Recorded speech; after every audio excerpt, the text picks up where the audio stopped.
ایک مچھر نے حضرت سلیمان علیہ السلام کے دربار میں ہوا کے خلاف دعویٰ کیا کہ میری جان کی دشمن ہے، مجھے اپنے پروں پر اٹھا کر کہاں کا کہاں لے جاتی ہے۔ آپ اسے حکم دیں کہ میرے ساتھ ناروا دشمنی نہ رکھے اور میری ایذا موت کے در پہ نہ ہو۔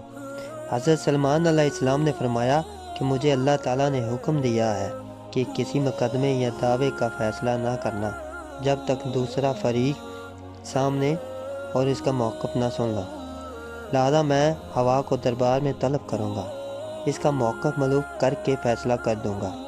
آپ نے ہوا کو طلب کیا، ہوا تیز تیز چلتی ہوئی دربار میں حاضر ہوئی تو مچھر وہاں سے بھاگ گیا۔ حضرت سلیمان علیہ السلام نے مچھر سے کہا مدعی عالیہ کی موجودگی میں اپنا دعویٰ بیان کریں۔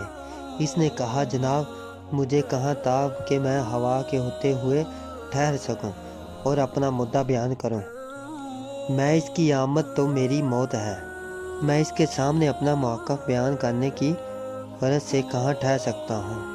شیر کے سامنے ہرن نہیں ٹھہرتا، اسی طرح عاشق کے سامنے عقل بے بس اور عاجز ہو جاتی ہے۔ مچھر ہوا کے سامنے بے بس ہوا۔